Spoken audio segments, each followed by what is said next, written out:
Ladies and gentlemen, they flew some helicopters over the New Zealand's White Island, and they said there is no signs of life. And that island is literally completely covered in ash. So, anybody that's there now is more than likely dead. And, they used to mine sulfur from that island. And you know these volcanoes emit all kinds of gases, and one of those gases is sulfur. And he said when you're near those volcanoes like that, the fumes alone from it that's emitted kills you within minutes. So if anybody did not get off of that island, the likelihood of them being alive is probably zero. So a sixth person has been confirmed dead from the eruption. All right. So it left 30 injured and 8 people are still missing. And they said all of the burn units at the local hospitals are filled to capacity with these folks.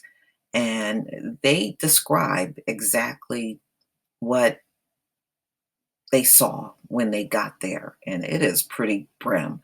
Now, they sent a couple of helicopters in there to rescue people. One helicopter actually got damaged, and so they had to get rescued out of there too. So it was 12 victims that were standing around the water waiting to be rescued, and some of the people were rescued by boat, some were rescued by helicopter. And they were saying, the people were in all kinds of states. Some were dead, some were dying, and some were alive when they reached that part where they could rescue them. I said their burns were horrific. I bet they were. A lot of people could not talk. They were pretty quiet. The only word they could say was help. They said all of the people that they rescued was covered in ash and dust, and I bet you that stuff was burning. We were picking them up, and their skin was coming off in our hands. Oh, man. His fellow pilot, Tom Story, described the acidic dust in the air and blanketing the ground. Like they said, it was like a talcum powder consistency. And do you know that ash and dust like that comes from that volcano makes the ground sterile? That stuff got to break down completely before it becomes fertile ground again. And that takes a long time. That does not happen overnight.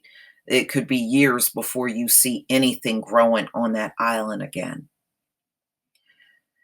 Others tried to rescue survivors using boats. And it's just talking about a man that posted photos and videos on Twitter of the rescue.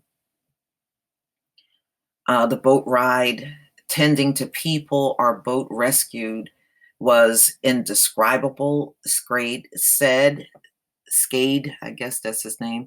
A woman my mom tended to in critical condition, but seemed strong by the end. Helicopters on the island looked destroyed. So they were talking about putting a drone up there because they have to measure the amount of gas that's being emitted from the volcano.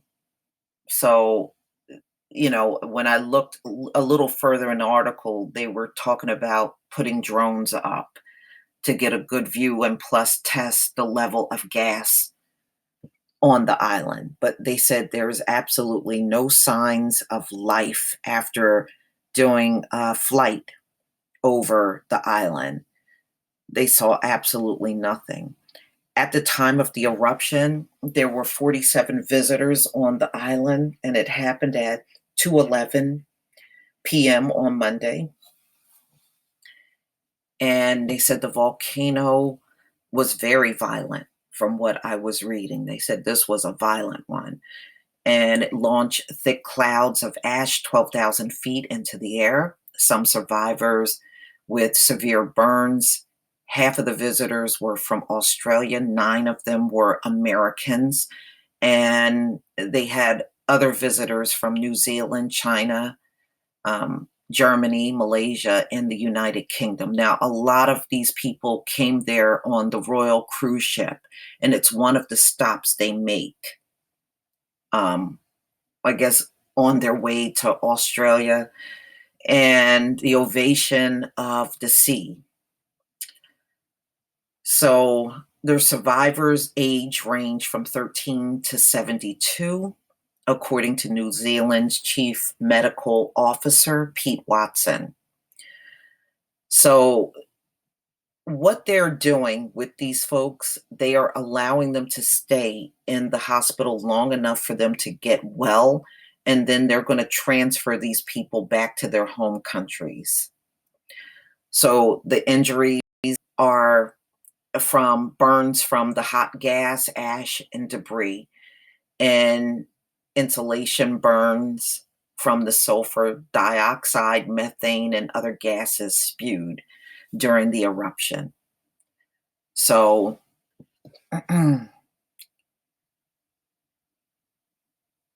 so they were saying they are suffering from a lot of things, including lung issues as well.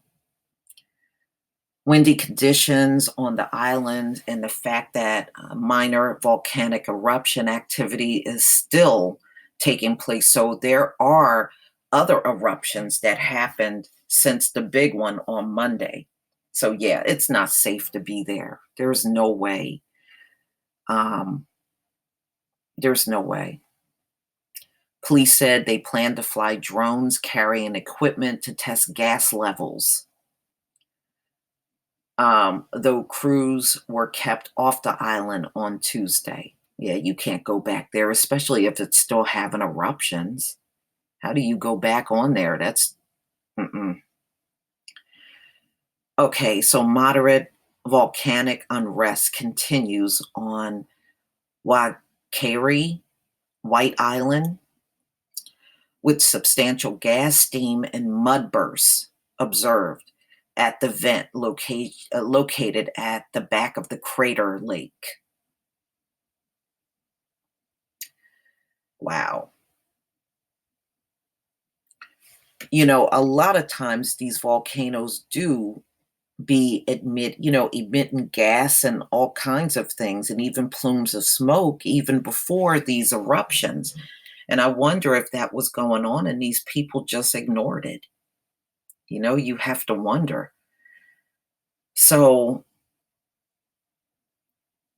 so right now, ladies and gentlemen, look like anybody that's left there on that island and did not make it off, chances are they're dead. They're not going to be able to go and do any kind of rescue anytime soon. So this look like this is as far as the update is concerned. But y'all, please tell me what you think. I mean, it's not like we haven't seen these volcanoes before, and they're all pretty deadly, all of them. Let's see what kind of pictures they have here.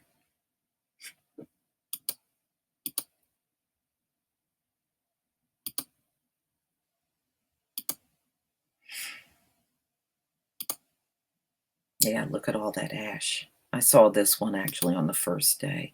Yeah, I mean, everything on that island is covered in ash.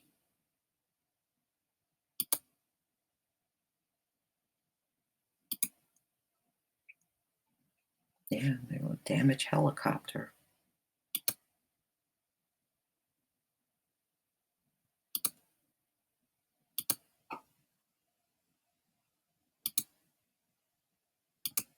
Yeah, I mean, you can even see the ash in the water.